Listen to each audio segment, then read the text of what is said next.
showed up in pajamas. Kids gone bananas. Did you know you specify your fetish as sex back pocket bandana? Is this the new shit? New shit you recorded at Igloo Pandas? Welcome back, looking into vicious. Red to the cocaine, your host, your YouTuber, sign off, limitator, never duplicate, subtraction, disascend. Here's the other SummerSlam was in Nashville, Tennessee, and well, first things first, not to stroke my own ego or, you know, it's really hard to pat myself on the back like this. You know, it's such a burden doing this. Really it is. But 500 episodes. This is episode 500. And good God almighty, all them years ago, I never once thought in a million, I never once thought ever I'd get to this point. So everyone that has ever seen this show, whether you loved it, you hated it, no matter what, but if you took the time out of your day to sit down and hear a madman with a camera go off on a whole bunch of crazy stupid shit, whether you loved it or hated it, from the bottom of my cold, black, evil heart, thank you. And yes, evil men can say thank you and be nice. You know, just because I'm an evil man doesn't mean I'm not a nice guy. You know? Just like a dentist. So either way, SummerSlam was in Nashville, Tennessee, and well, let's get the show started. It started out with Becky Lynch versus Bianca Belair for the Raw Women's Championship. And good God almighty, this was a fucking opener, if there ever was one. Hot damn! Now, really good, hard, solid lockup right at the start. Bianca, or I should say, Becky was working on Bianca's arm. Really good, solid action. Now, it was shown, there were pictures that got floated out there on the interwebs, as it were, as well as it was also officially said on Raw. Becky Lynch did separate her shoulder, and, you know, I wish I could say I had the picture on hand to show. I really wish we could. However, due to our legal department and Wade not filing the papers, thank you, Wade. You know, it's not like we could have used that for a big 500 episode or anything. Unfortunately, we can't put the picture up. But if you go on Twitter and look up Becky Lynch, shoulder separation, I'm sure you can find it. Or even on Google Image. But yeah, either way, her shoulder straight up separated, popped out, and she said she's going to be out for a couple months. And on Raw, though, she did emphasize that she's not the big time like she was before. Oh, no. She went back and she dug up what she thought was lost, and she is now the man again. And, woo, man, no pun intended on that, but dude, get ready, because if y'all thought Twitter was hot before, man, just wait. Now that she's stuck at home, man, oh man, she gonna get, Twitter's gonna be straight fire on that now. Now, Bianca wound up getting the win when she did a Spanish fly off the top rope and then did a KOD onto Becky, 1, 2, 3.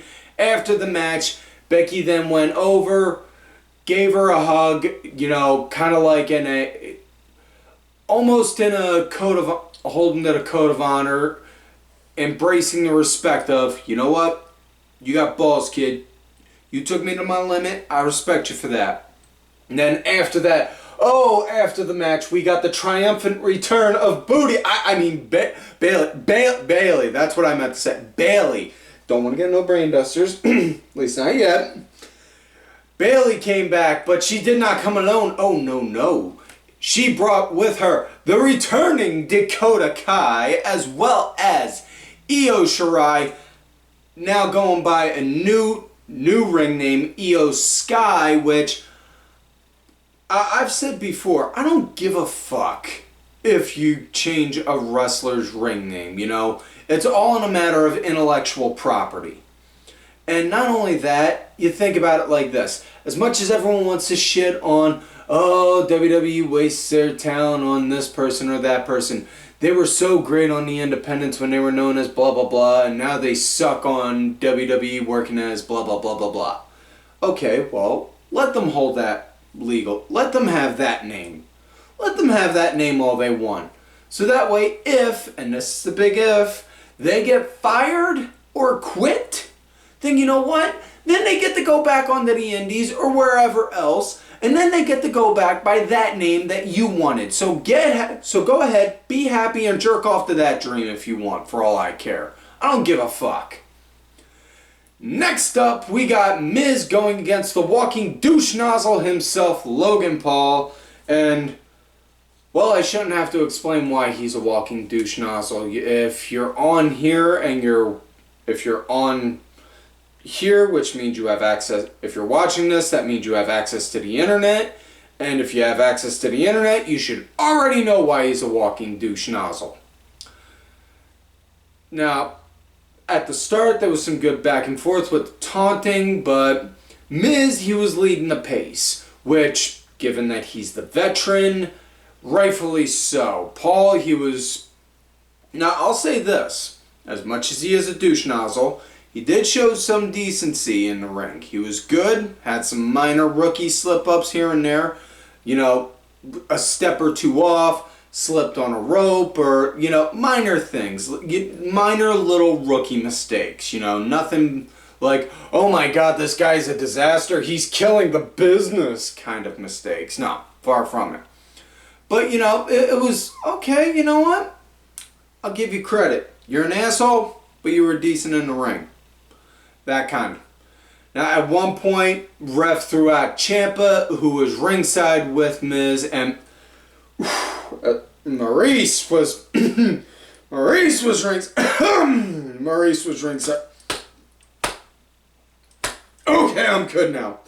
Maryse was ringside as well. And match came to an end when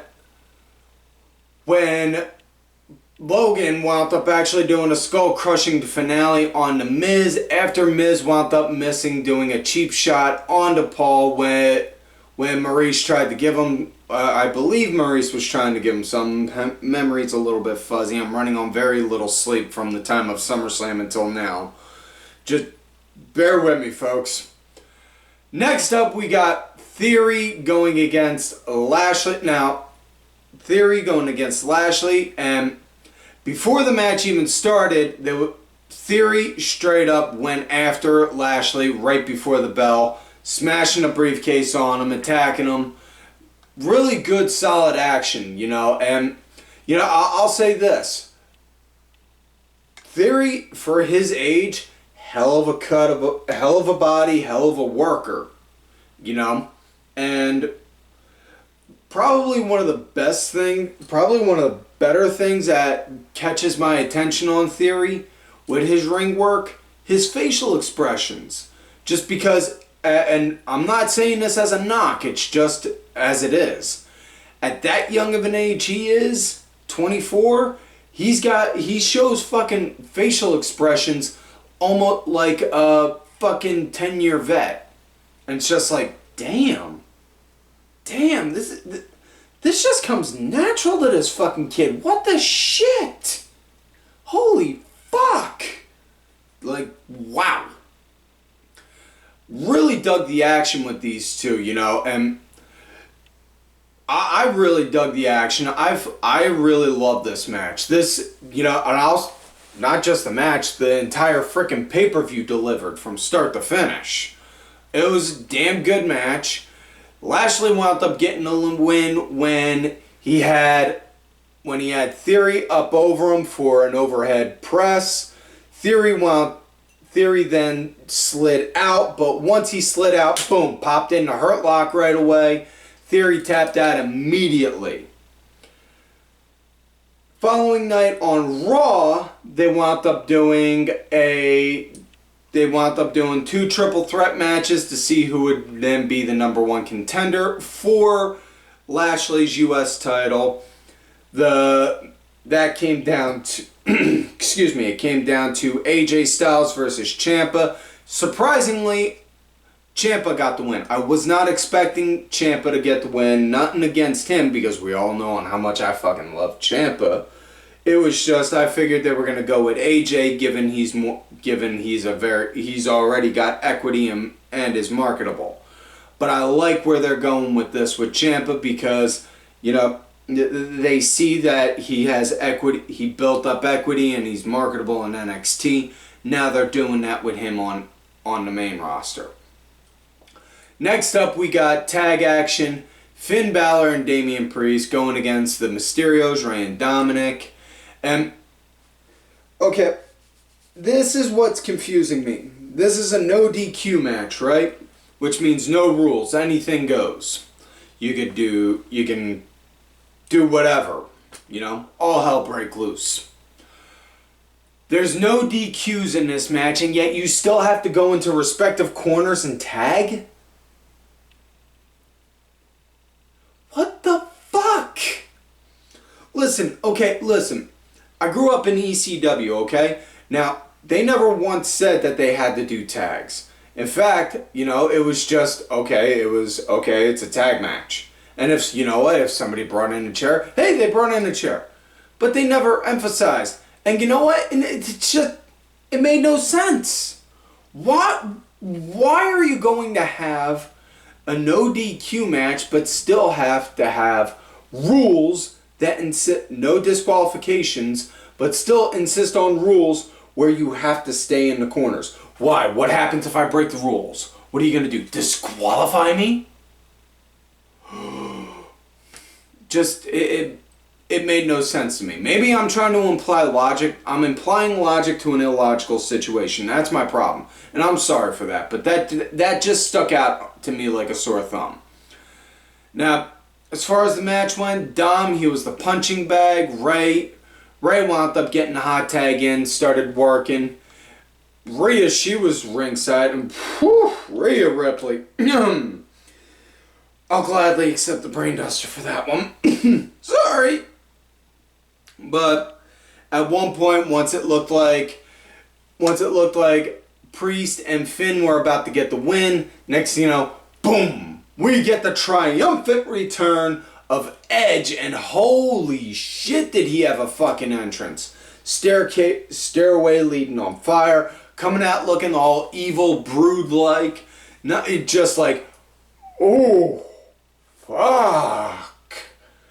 And then he came down, clocked Priest, speared Balor, wound up beating the shit out of everyone, minus Rhea. But, yeah, just went ballistic. I mean, listen, we all saw the vignettes leading up to it, and we all knew they were talking about Edge. Well, not all of us. There were some idiots out there that honestly thought those vignettes were talking about Bray Wyatt, which... I'm sorry, that just still cracks me up when people think that. But either way, good match. I dug it. Match came to an end. Edge wound up spearing Finn, did a drop toe hold to put him onto the ropes afterwards. Or not, speared Finn, threw him up against the ropes, I should say. I'm sorry. And then Ray and Dom did a double 619. Ray then went froggy on him. 1, 2, 3. That was it. The following night on Raw, Ray and Dom had a challenge for the tag titles, which we're going to get to in a minute, and I'm not going to say who the opponents were. After the match with Ray and Dom, though, they lost. Then they were attacked by Priest and Balor again with Rhea. Edge came out, helped even the numbers out. So, my personal guess, we're going to get a trios match at Clash of Castle. So next up, we got Corbin going against Pat McAfee, and oh, damn, this was a match I was so fucking looking forward to, and this did not disappoint. Pat delivering right at the start. He came out with a chorus. Yes, a chorus singing, oh, bum-ass Corbin, bum-ass Corbin. All that. Now, really wish he would have came out the White Stripes 7 Nation Army, just so that way I could just go and do, oh, Trent 7 Army, like I did at WrestleMania, but that's just me. But either way, great action. I dug the hell out of it. McAfee, he is good. Yep, that's that old Rip Rogers training on he got right there. And for those who don't know, look up Rip Rogers. He's one of the trainers down at OVW. He helped train Brock Lesnar, Randy Orton, the great and illustrious OVW class that came out of there. The John Cena OVW class that came out of there.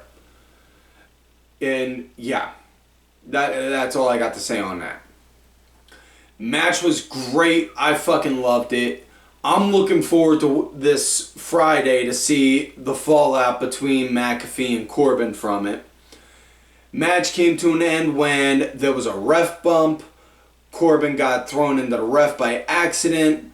And then Corbin went to go wake up the ref. McAfee, using his punting abilities, kicked Corbin right in the gonads, caught him right in the nuts, and then hit him with a code red. Now, I'll be the first to admit, it was not the most impressive, but still, given that he's not competing on a regular basis, and he was still able to execute one semi-decently, not bad, I'll give him credit. He got the 1, 2, 3. Next up, we got Street Profits versus Usos. Good action with the Usos leading early on. Dawkins was the punching bag, with Ford getting the eventual hot tag. And this was a decent match. I dug it. Usos, they were leading the pace throughout the entire match. It was good. You know, these two teams do not disappoint. Now, I know we've been seeing them two square back and forth with each other, back and forth for a while. And I'll give credit where credit's due. The extra little garnish that made this match stand out was, that's right, folks, with this special guest referee at good old Double J. That's JEFF JARRET, Jeff Jarrett. Ha! Ain't he great? And I'll give Jeff credit where credit's due, man. Not only did he busted his ass working in this match as the ref, but the following night wound up working the tag match for Ric Flair's last match. And, man, Jeff did not disappoint. And, listen, I'm not even just talking the match. I'm just talking his entrance, going from the walking out and just getting to the ring. If you just watch that, now, for this match, Jeff was a bona fide babyface. For the Ric Flair match, he was a fucking heel. And I mean like TNA Kurt Angle versus Jeff Jarrett kind of heel. And you watch that entrance, that is something fucking, I really hope wrestling schools and coaches use as an example, saying, now listen, this is on how you work as a heel when you come down to get heat. Piss people off. Make them want to fucking spit at you, throw gum, throw their beer, whatever. Just make them fucking despise you. Now, match came to an end when the Usos wound up doing the 3D to Dawkins. 1, 2, 3. That was it. So, yeah. Next up, we got Ronda Rousey versus Liv Morgan. And Liv fight, man, this kind of a match, man, Liv did not have the high ground on this one. She was fighting from the ground up, trying to go against Ronda, because, you know, you got Liv Morgan going against an experienced combat fighter. That's basically like somebody who, like, in my position, who grew up who wasn't afraid to throw down and would fight in the streets if I had to. But again, if I had to. Not saying I was a professional street fighter or nothing. But I would fight, you know. But that'd be like picking up somebody from the street and just having them go against going against Mike Tyson. Even Mike Tyson today. What the hell you think how you think that's gonna go down? Now, Ronda, she was working and wrenching Liv's one arm, something fierce like, jeez, damn. Oof, I was getting phantom pain seeing that. It was decent. I mean, it wasn't like as high octane as the rest of the show, but it was still good. Match came to an end when Ronda, she had Liv in an armbar, and at one point Liv stood up, and it was a schmoz finish. Ref counted a 1, 2, 3 because the way Liv was standing, it counted as a vertical pin. But as she's standing, she's also doing this, and the ref didn't see the tap out. So now they can make the argument, oh, well, the ref made a shoddy call, so now we're going to get a rematch. So there you go. There's your introduction for a rematch at Clash of Castle. Personal prediction, more than likely, we're going to wind up getting reintroduced with Charlotte Flair coming back, wanting a shot at the title, and then taking the title off Liv. That's just me, though. So now we come to main event of the night. The Tribal Chief, the head of the table, Roman Reigns, going against the Beast, the Conqueror, Brock Lesnar. And now, I'll say this. Folks, if you have watched this show for a long time, you should know by now. I am not a big fan of last man standing matches. On paper, the idea on it is interesting and absolutely amazing. You have to beat your opponent senseless to the point they cannot get up for a 10 count. However, the part that takes me out of the match is waiting the 10 seconds. 1, 2, 3, 4, 5, 6, 7, 8, 9, 10. See, like that just oof. It takes me out of it. But this holy shit. This did not disappoint. And I got like maybe 3 last man standing matches that I actually like. My all-time favorite, La Revenja, last man standing between Kevin Steen and El Generico. Kevin Owens versus Dean Ambrose. And I gotta definitely say this is up there in that for the top 3. Now, at one point, Brock, he walked down, was halfway down, then went back, got a tractor. Like a actual fucking tractor. He put on cowboy flannel, put on a cowboy hat, and drove the tractor down to the ring. Cowboy Brock does not give a fuck. He just said, fuck this shit. I'm not walking down. No. I'm gonna drive a fucking big ass fucking tractor down to the ring. He drove it down, lifted it up, walked up to the scoop, got on there, introduced himself through the mic. Roman just casually catches it so smoothly, catches it, winks at him, and then once the bell rings, Brock jumps off of it and then starts going at him. And just like you would expect, this was a fucking car wreck and a half. Just non-stop massive violence.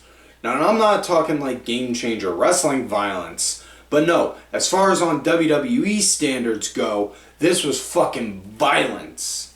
You know, just mayhem all over. It was like a car crash. Roman put Brock through a table. Brock put Roman through a table. Brock put Roman through the broken part of the table. Roman hit Brock with the other broken part of the table. It was just mayhem all over. Just holy fuck. And then at one point, Paul stands between Brock and Roman when Brock's at him. No. You don't get to do this no more. You don't get to do this. That is my tribal chief. My tribal chief. You don't get to attack him. You don't get to do this. And then Brock picked Paul Heyman up and F5'd him, which was like, whoa. Like, whoa, you do not put hands on Paul Heyman, and he just fucking did. He took out the Usos. At one point, Theory bolted down like a bat out of hell, getting ready to cash in. Shades of Seth Rollins from WrestleMania a few years back. On a side note, they did announce earlier in the show, on the pre-show, Riddle was injured and could not compete. Therefore, the Seth and Riddle match was canceled. So, yeah. Again, another guess, we're going to get that match at Clash. But either way, Theory wound up coming out trying to do a cash-in, led to no avail. At one point, Brock F5'd him. Excuse me. And then the craziest fucking part of the match, when Roman, he's beat up, barely able to get onto his knees while in the middle of the ring. Brock goes over to the tractor and actually gets the lift for it under the ring and lifts the ring up. Folks, I'm not even kidding. Like it went like this. Like, the ring went like that. Just like, holy shit, that's fucking nuts. Like, okay, I've seen Brock Lesnar make a ring implode, superplexing the Big Show. But I never thought I'd ever see Brock Lesnar actually use a crane to fucking lift up the ring. Only in pro wrestling can you say that a motherfucker wound up actually using a tractor to lift a wrestling ring up. At one point, after the Theory attack, after Brock took out Theory, then Usos got their win.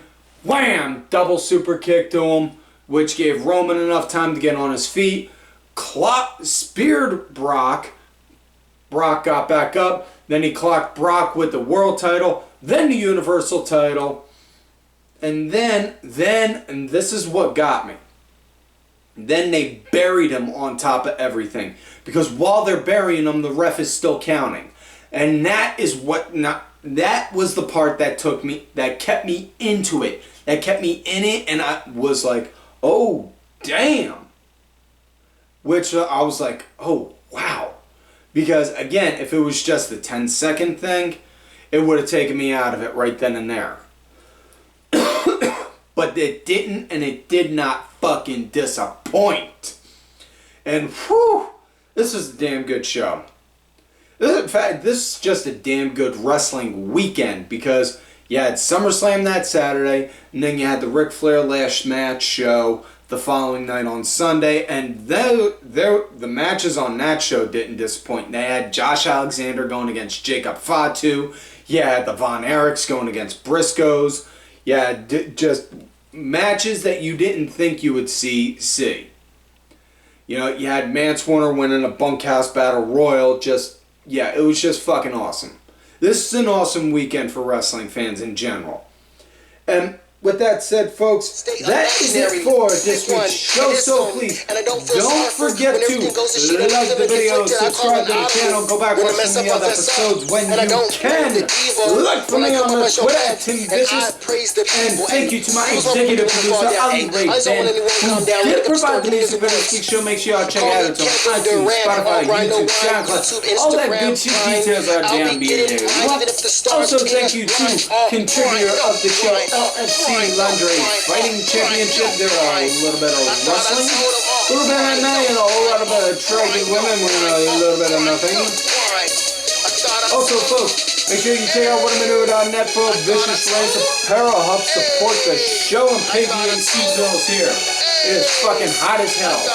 And do not forget to follow these cool ass cats already on that Twitter. Kenny Killer DSB_Ali Diabolica RA.